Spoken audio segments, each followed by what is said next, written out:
अस्सलाम वालेकुम student, doctor Tahmina नज़ीर hair. आज हम फिजियोलॉजी का जो लेक्चर स्टार्ट किया था मसल कॉन्ट्रैक्शन के रिगार्डिंग, उसी के एनर्जेटिक्स के बारे में पढ़ेंगे कि उनके लिए जो एनर्जी की प्रोविजन है वो कहाँ से होती है। उसके अलावा हम मसल फाइबर की टाइप्स के बारे में पढ़ेंगे।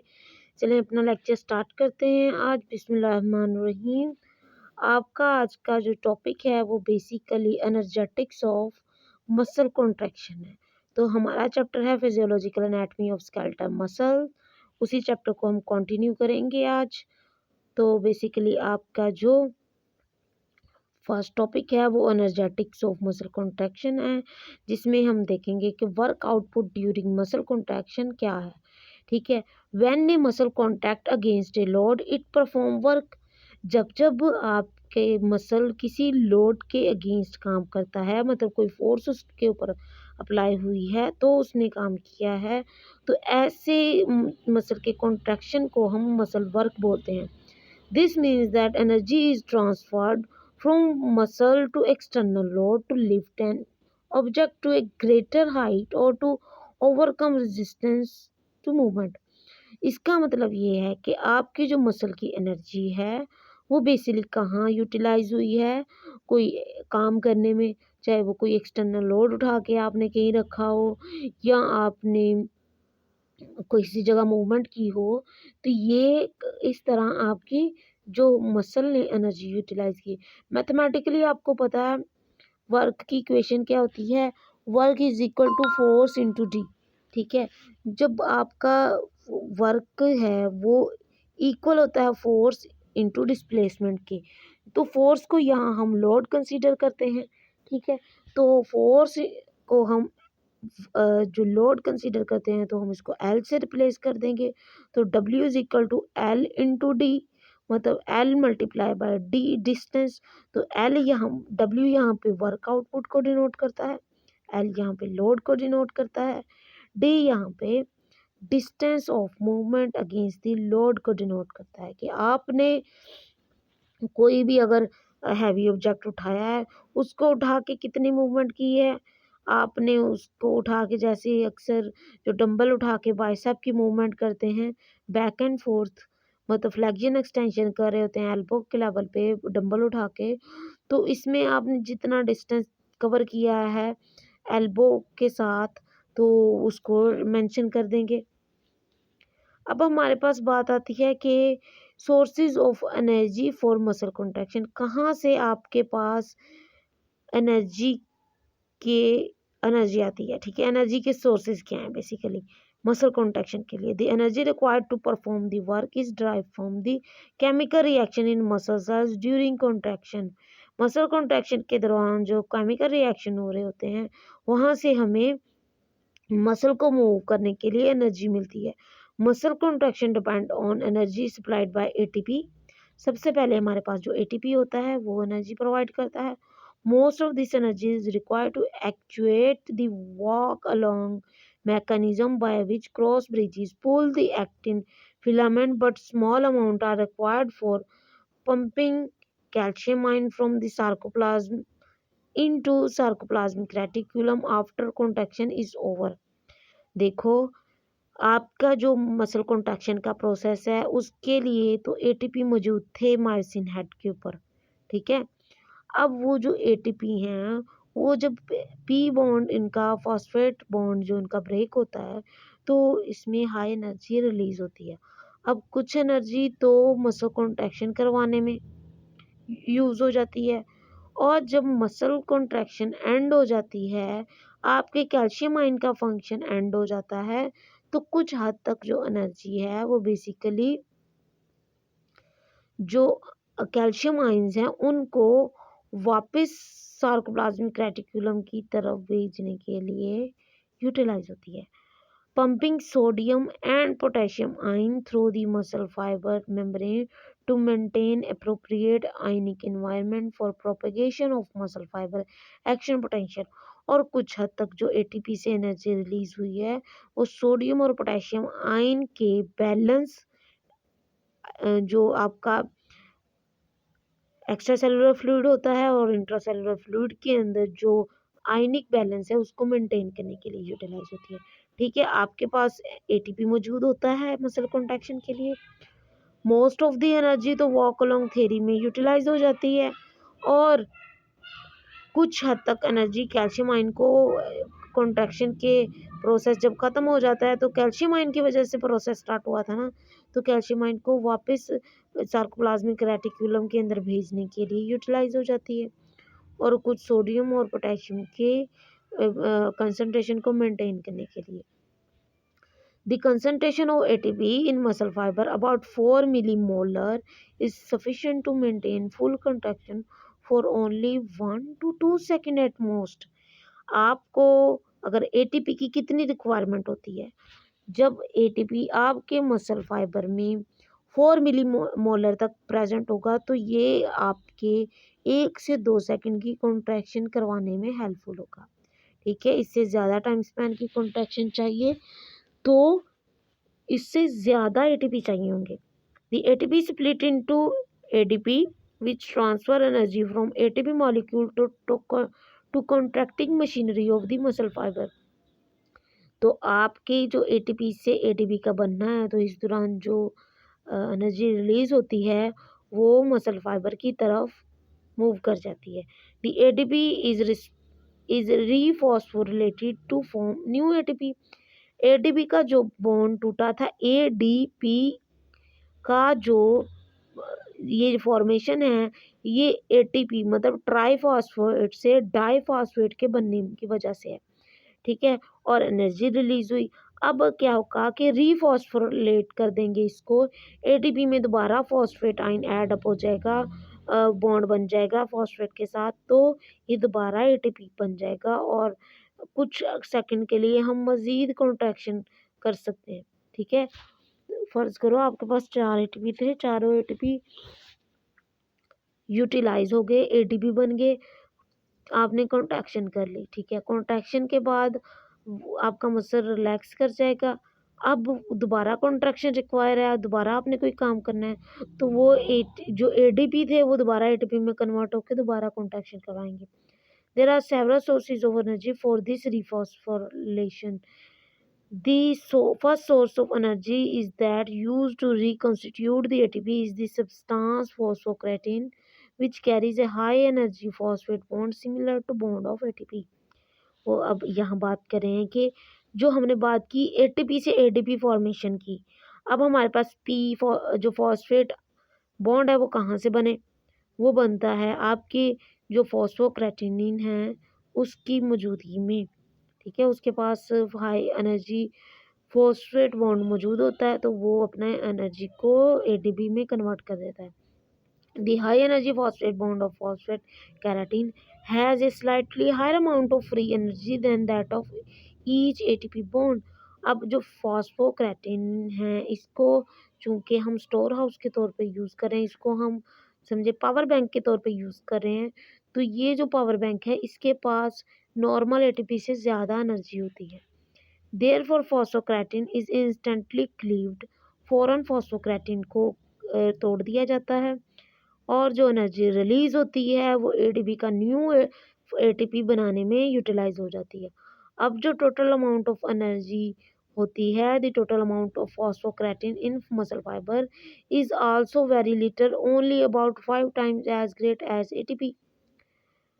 तो जो आपके मसल के पास अगर 4 मिलीमोलर ATP मौजूद थे, तो फॉस्फोक्रेटिन 20 मॉलिक्यूल्स इसके मौजूद होंगे। ठीक है, therefore the combined energy of both stored ATP and phosphocreatine in the muscle is capable of causing maximal muscle contraction for about 5 to 8 seconds। देखें, आपके पास अगर जस्ट ATP मौजूद हो तो आप 1 to 2 सेकंड तक मसल को कॉन्ट्रैक्ट रख सकते हैं।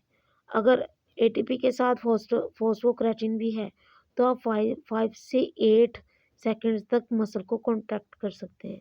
The second important source of energy which is used to reconstitute both ATP and phosphocreatine is glycolysis of glycogen previously stored in muscle cell। अब थर्ड नंबर पे पहले हमने ATP देखा, सिंपल ATP, उसके बाद हमने फॉस्फोक्रेटिनिन, थर्ड नंबर पे जो आपके पास एनर्जी सोर्स है वो है ग्लाइकोजन का कन्वर्ट होना। ठीक है, हम ग्लाइकोजन जो स्टोर हो चुका था मसल्स में, ठीक है, वो टूटता है और एनर्जी प्रोवाइड करता है। रैपिड एंजाइमेटिक ब्रेकडाउन और glycogen to pyruvic acid and lactic acid liberate energy that is used to convert ADP to ATP.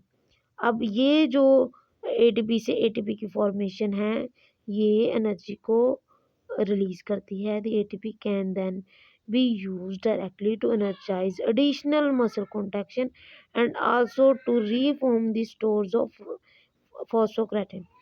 तो आपकी ये जो एनर्जी रिलीज हुई ये वापस फोस्फोक्रेटिन को भी स्टोर अप करेगी या उसके अमाउंट रिफिल करेगी। The importance of glycolysis mechanism is twofold. अब जो ग्लाइकोलाइसिस का मैकेनिज्म है वो दुगना इफेक्टिव है। First, the glycolytic reaction can even occur in the absence of oxygen, so muscle contraction can be sustain for many second and sometime up to more than a minute. ठीक है, तो हम इसमें क्या करते हैं कि आपकी जो एनर्जी होती है उसको आप 1 मिनट से ज़्यादा तब तक आप इसको लेके चल सकते हैं जब तक आपके पास ये ग्लाइकोलाइसिस का फिनोमेना है। ठीक है, तो ग्लाइकोलाइसिस के फिनोमेना के थ्रू आप ऑक्सीजन की एब्सेंस में भी एनर्जी को यूटिलाइज कर सकते हैं। Second, the rate of formation of ATP by the glycolytic process is about 2.5 times as rapid as ATP formation in response to cellular foodstuff reacting with oxygen। ठीक है, अब आपका जो एटीपी का फॉर्मेशन है ग्लाइकोलाइटिक प्रोसेस में जब oxygen की प्रेजेंस में होता है तो ये 2.5 टाइम्स इंक्रीज कर जाता है। However, so many end product of glycolysis accumulate in muscle cell that glycolysis also loses its capability to sustain maximum muscle contraction after about 1 minute। तो आप 1 मिनट के बाद भी एनर्जी को यूटिलाइज कर सकते हैं। The third and final source of energy is oxidative metabolism. Oxidative metabolism में क्या होता है? This means combining oxygen with the end product of glycolysis and with various other cellular foodstuff to liberate ATP। तो जो glycolysis का and product है उसके साथ ऑक्सीजन रिएक्ट करती है और एटीपी रिलीज करती है। More than 95% of all the energy used by the muscle for sustained long-term contraction is derived from this source। The foodstuff are consumed are carbohydrate, fat and protein. जो हम खाना खाते हैं वो बेसिकली कार्बोहाइड्रेट हैं, protein हैं, fats हैं। For extremely long term maximal muscle activity over period of many hours bye for the greatest proportion of energy come from fats. तो सबसे ज़्यादा एनर्जी 2 से 4 घंटे के लिए अगर आपने मसल कॉन्ट्रैक्शन करनी है तो वो फैट से आएगी। ठीक है, तो हमने अभी तक एनर्जेटिक्स पढ़े। तो सबसे पहले हमने ये देखा कि आपके पास एटीपी से एनर्जी आती है जो कि 1 से 2 सेकंड तक आपकी मसल कॉन्टैक्ट कर सकती है। 1 से 2 सेकंड के बाद फॉस्फोक्रेटिन जो है वो अपनी एनर्जी रिलीज करता है, एटीपी से एटीपी बनाता है। अगर आपको फर्दर कॉन्ट्रैक्शन रिक्वायर है तो फॉस्फोक्रेटिनिन चूंकि मिलके 5 से 8 सेकंड तक कॉन्ट्रैक्शन करवाता है। फर्दर कॉन्ट्रैक्शन रिक्वायर है तो ग्लाइकोलाइसिस के फिनोमेना के थ्रू हम ग्लाइकोजन को कन्वर्ट करते हैं जो कि एनर्जी रिलीज करता है। अब तब भी एनर्जी रिलीज होती है और ये अगर ऑक्सीजन की मौजूदगी में ग्लाइकोलाइटिक प्रोसेस हो जाए तो एनर्जी और ज़्यादा मिलती है हमें। और अगर यही हम एब्सेंस में ऑक्सीजन की एब्सेंस में करें तब भी हमारी जो एनर्जी है वो इंक्रीज होती है। उसके बाद जो आपकी अगर आपको फिर भी 2 से 4 आवर्स की रिक्वायरमेंट है मसल कॉन्ट्रैक्शन की तो आपकी जो ये एनर्जी है ये फैट से आती है। ठीक है, efficiency of muscle contraction। The efficiency of an engine or motor is calculated as a percentage of energy input that is converted into work instead of heat. तो बेसिकली जब आपने एफिशिएंसी किसी भी चीज़ की कैलकुलेट करनी होती है तो आप वो एनर्जी की परसेंटेज देखते हो जो कि इसको वर्क करने में यूटिलाइज हुई है, ना कि जो धुआं बन के उड़ गई है। ठीक है, तो आपके पास जो वर्क की एफिशिएंसी है, जो आप कि एटीपी यूटिलाइज होंगे मसल कॉन्ट्रैक्ट करवाने में, वो आपकी मसल कॉन्ट्रैक्शन की एफिशिएंसी होगी। The percentage of input energy to muscle, the chemical energy in nutrients that can be converted into work even under best condition is less than 25% with remainder become heat। तो आपका just 25% आपका जो खाना आपने खाया है, जो आपने डाइट ली है, उसका जस्ट 25% वर्क में कन्वर्ट होता है, बाकी सारा हीट की फॉर्म में लॉस होता है। The reason for low efficiency is that about 1/2 of the energy is food stuff is lost during the formation of ATP. तो फूड स्टफ के अंदर आधी एनर्जी तो उसको एटीपी बनाने में यूटिलाइज हो जाती है। तो just 40 to 45% of energy ATP के अंदर रह जाती है, जो कि फिर बाद में वर्क करने के लिए यूटिलाइज होती है। Maximum efficiency can be realized only when the muscle contract at moderate velocity। हमें तब मैक्सिमम एनर्जी मिलेगी जब मसल मॉडरेट वेलोसिटी के साथ कॉन्टैक्ट करेगा। अगर इससे स्लो होगा या इससे हाई स्पीड में होगा तो हमारी जो एफिशिएंसी है वो ज़ीरो होगी। ठीक है, if the muscle contact slowly और without any movement, small amount of maintenance heat are released during the contraction even though little or no work is performed, thereby decreasing the conversion efficiency to as possible as zero, as little as zero। तो आपकी जब काम ही नहीं करे तो क्या energy utilize होनी। Conversely if contraction is too rapid, अगर पहले हमने स्लो की बात की, अब हम रैपिडिटी की बात करते हैं। अगर हम फास्ट स्पीड के साथ मसल कॉन्टैक्ट कर रहे हैं, large proportion of energy are used to overcome the viscous friction within the muscle itself, and this to reduce the efficiency of contraction. Ordinarily maximum efficiency is developed with when the velocity of contraction is about 30% of maximum। अच्छा, इधर हमने energy की efficiency की बात की, muscle contraction की efficiency की बात की, मसल वर्क एफिशिएंसी की बात कर रहे हैं। तो यहाँ हम जब मॉडरेट करेंगे तो हमें मैक्सिमम एफिशिएंसी मिलेगी, स्लो करेंगे तो हमें कोई एफिशिएंसी नहीं मिलेगी, ज़ीरो एफिशिएंसी होगी। और रैपिड करेंगे, ज़्यादा स्पीड के साथ करेंगे तो आधे से ज़्यादा एनर्जी तो हमें जो मसल है उसकी फ्रिक्शन को दूर करने में लग जाएगी, और जस्ट हमारे पास जो मोस्टली आपकी मैक्सिमम एफिशिएंसी होती है वो तब हमारे पास आएगी जब आप मैक्सिमम से 30% कम पे लॉस्ट कॉन्ट्रैक्ट करें। ठीक है, अब हम properties of whole muscle contraction की बात करें, characteristic of whole muscle contraction की बात करें। Muscle feature of muscle contraction can be demonstrated by eliciting single muscle twitches। अगर हमें मसल की कॉन्ट्रैक्शन देखनी है तो हम मसल ट्विचेस के थ्रू मसल कॉन्ट्रैक्शन की प्रॉपर्टी को देख सकते हैं। This can be accomplished by instantaneous electrical excitation of nerve to muscle। जब आप समझो थोड़ा थोड़ा सा करंट देंगे मसल को, तो मसल के अंदर या मसल के अंदर थोड़ा थोड़ा एक्शन पोटेंशियल जाएगा, तो थोड़ा थोड़ा जो मसल है वो कॉन्ट्रैक्ट करेगा। अब ये जो कॉन्ट्रैक्शन है ये कहलाते हैं मसल ट्विचेस। और by passing short electrical stimulus through the muscle itself giving rise to single sudden contraction last for fraction of second.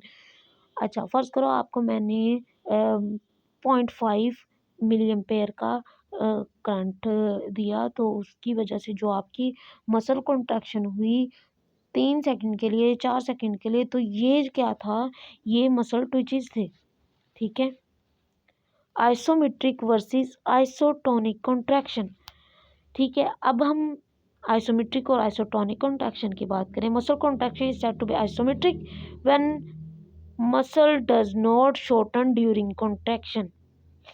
ठीक है, जब आपका मसल मसल की लेंथ सेम रही कॉन्ट्रैक्शन प्रोसेस के दौरान तो आप उसको आइसोमेट्रिक कहेंगे। आइसो मतलब सेम, मेट्रिक मतलब लेंथ। तो आइसोमेट्रिक सेम लेंथ के साथ। फर्ज करो ये कॉन्ट्रैक्शन, आइसोमेट्रिक कॉन्ट्रैक्शन कब होती है? जब आपने बकेट को, पानी से भरी बकेट को उठाया हो और आपके बाजू दोनों बिल्कुल स्ट्रेट ज़मीन की तरफ हो। ठीक है, तो ऐसी कंडीशन में जो बाजुओं पे जो आपने हाथ से बकेट उठाई हुई है पानी की, तो जो पूरा बाजू के अंदर वर्क हो रहा है वो आइसोमेट्रिक वर्क है, आइसोमेट्रिक कॉन्ट्रैक्शन है। जबकि आइसोटोनिक कॉन्ट्रैक्शन क्या होती है? When it does shorten but the tension on the muscle remain constant through out the contraction. इस आइसोटोनिक में क्या होता है? जो मसल की टोन है वो सेम रहती है। ठीक है, मतलब आपकी जो पावर होती है मसल कॉन्ट्रैक्ट करने की वो सेम रहती है। तो आपके पास दो तरह की कॉन्ट्रैक्शन होती है, आइसोमेट्रिक और आइसोटोनिक। आइसोमेट्रिक में लेंथ सेम रहती है, ठीक है, और पावर चेंज रहती है, जबकि आइसोटोनिक में पावर सेम रहती है और लेंथ शॉर्ट और लॉन्ग हो सकती है। System for recording the two types of muscle contraction. अब मसल कॉन्ट्रैक्शन को रिकॉर्ड भी किया जा सकता है। In isometric system the muscle contract against force transducer without decreasing the muscle length. Isometric में हमने मसल लेंथ को डिक्रीज किए बगैर मसल को कॉन्ट्रैक्ट करना है, जबकि आइसोटोनिक सिस्टम में मसल को शॉर्ट मसल होगा, फिर हम उसके ऊपर मेजर करेंगे उसकी फोर्स को, तो वो आइसोटोनिक सिस्टम के अंडर आएगी। The characteristic of isotonic contraction depend on load against which the muscle contracts as well as the inertia of load। तो ये सारी की सारी डिपेंड करती है आपके पास कितना लोड है, कितनी फोर्स है। ठीक है, तो आपकी, हम अगर आइसोमेट्रिक ट्विचेस की बात करें तो recorded by from different muscles the human body has many size of skeletal muscle from the small stapedius muscle in the middle ear measuring only few millimeters long and millimeters or so in diameter up to large quadriceps muscle a half million times as large as the stapedius।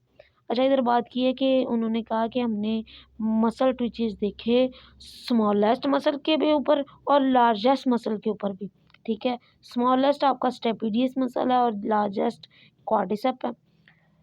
Further, the fiber may be as small as 10 micrometer in diameter or as large 80 micrometer। 10 micrometer से 80 micrometer तक fibres हो सकते हैं। The energetics of the muscle contraction vary considerably from one muscle to another। जो energy utilisation है वो भी change करेगी मसल से मसल के दरमियान। Therefore, the mechanical characteristic of muscle contraction differ among muscle। तो मसल contraction डिफर करेगी। तो समझे, एक तरफ आइसोटोनिक है, आइसोटोनिक में आपका जो मसल है वो लेंथनड है। ठीक है, उसका जो स्टिमुलेटिंग इलेक्ट्रोड्स देखे, उसने मसल को स्टिमुलेट किया और आपने साथ वेट पुट किया और कीमोग्राफ के साथ आप उसकी रीडिंग लेते जा रहे हो। ठीक है, आइसोमेट्रिक में आप उसकी लेंथ को सेम रखोगे। ठीक है, length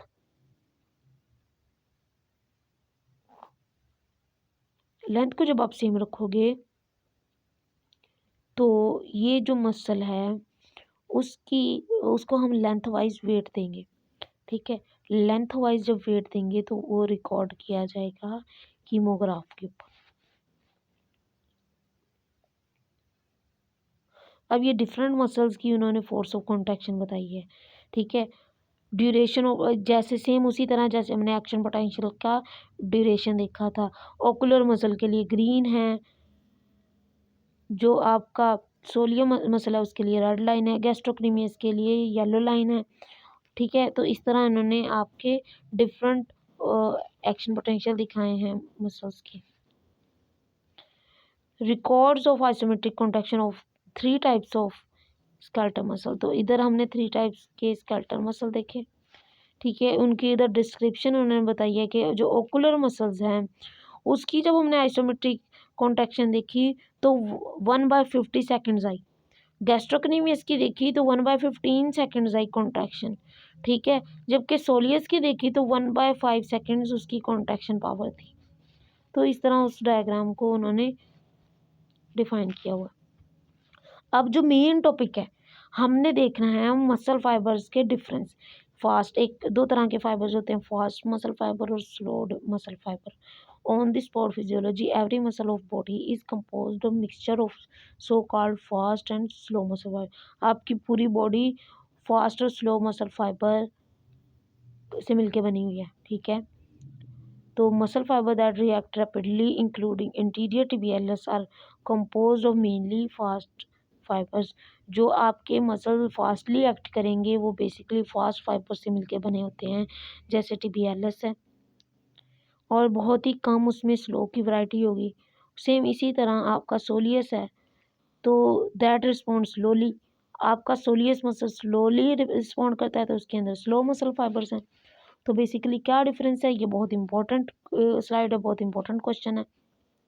the difference between two types of fibres are as follows. सबसे पहले स्लो फाइबर्स के बारे में पढ़ते हैं। हम इसको टाइप 1 फाइबर और रेड मसल्स भी बोलते हैं। इसकी क्या प्रॉपर्टी होती है कि ये स्मॉलर इन साइज हैं, स्मॉलर फाइबर्स हैं। इसको स्मॉलर नाउ फाइबर्स इनर्वेट करती हैं, ठीक है। और इसके अंदर more extensive blood vessel system and capillaries to supply extra amount of oxygen. तो स्लो के अंदर ज़्यादा ऑक्सीजन की सप्लाई होती है क्योंकि ज़्यादा ब्लड वेसल्स मौजूद होती हैं। Greatly increase number of mitochondria, इसके अंदर माइटोकॉन्ड्रिया की तादाद भी बहुत ज़्यादा होगी थी, ताकि जो एनर्जी डिमांड है वो पूरी हो सके। अच्छा, fibre contain large amount of myoglobin.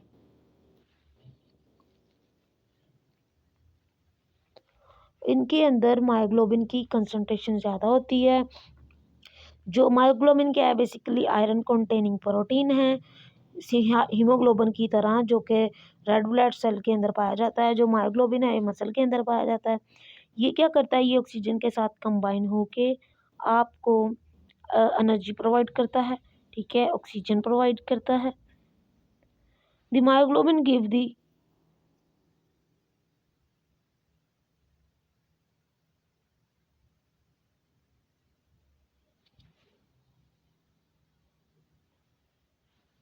अच्छा, उसके बाद बात करते हैं, the myoglobin gives the slow muscle are reddish appearance and name as red muscle. अब मायोग्लोबिन की वजह से इसको हमने स्लो फाइबर्स को रेड मसल बोला है। क्यों? क्योंकि ये इसको रेडिश अपीयरेंस देते हैं। मायोग्लोबिन क्या है, ये मसल हीमोग्लोबिन की टाइप है, मसल के अंदर पाया जाता है, जिसके साथ ऑक्सीजन अटैच होती है। अब इसकी वजह से ऑक्सीजन जल्दी से माइटोकॉन्ड्रिया को मिलती है और आपकी एनर्जी यूटिलाइजेशन पूरी होती है। उसके बाद सेकंड टाइप के फाइबर्स हैं, जिसको हम वाइट फाइबर्स या वाइट मसल्स बोलते हैं। इसका काम क्या होता है कि ये ज़्यादा स्ट्रेंथ के साथ कॉन्ट्रैक्ट करते हैं, टाइप 2 फाइबर्स होते हैं, ठीक है। इसके अंदर सार्कोप्लाज्मिक रेटिक्यूलम की जो कंसंट्रेशन है वो ज़्यादा होती है, ताकि जो कैल्शियम आयन है वो ज़्यादा रिलीज़ हों और जो कॉन्ट्रैक्शन का प्रोसेस है वो फैसिलिटेट हो सके। इसके अंदर ग्लाइकोलाइटिक एंजाइम की अमाउंट ज़्यादा होती है, ग्लाइकोलाइटिक प्रोसेस को इन्हांस करने के लिए। इसके अंदर ब्लड वेसल्स की सप्लाई कम होती है, ठीक है, और जो माइटोकॉन्ड्रिया है वो कम होते हैं और रेड ब्लड सेल्स नहीं होते, रेड मायोग्लोबिन नहीं होते, जिसकी वजह से हम इसको वाइट मसल्स बोलते हैं। तो आपने आज के लेक्चर में डिफरेंस देखा, ये जो मोस्ट इम्पोर्टेंट है, ये आपका जो टू फाइबर्स का डिफरेंस, स्लो फाइबर और फास्ट फाइबर। स्लो फाइबर्स को क्या बोलते हैं, टाइप 1 रेड मसल्स, जबकि फास्ट फाइबर को क्या बोलते हैं, टाइप 2 और वाइट मसल। इसका जो डिफरेंस है ये आप लोगों ने बहुत अच्छे से देख लेना है। कोई क्वेश्चन क्यूरी हो आप मुझसे पूछ सकते हैं। आज के लेक्चर में आपने एनर्जेटिक्स देखे कि आपको एनर्जी कहाँ कहाँ से मिलती है। उसके बाद आपने मसल कॉन्ट्रैक्शन के लिए जो उसका वर्कलोड था, उसकी एफिशिएंसी थी, उसको देखा। साथ ही हमने मसल फाइबर्स, उसकी टाइप्स देखी हैं, स्लो और फास्ट मसल फाइबर। कोई क्वेश्चन क्यूरी हो आप मुझसे पूछ सकते हैं। Thank you so much. अल्लाह हाफिज़।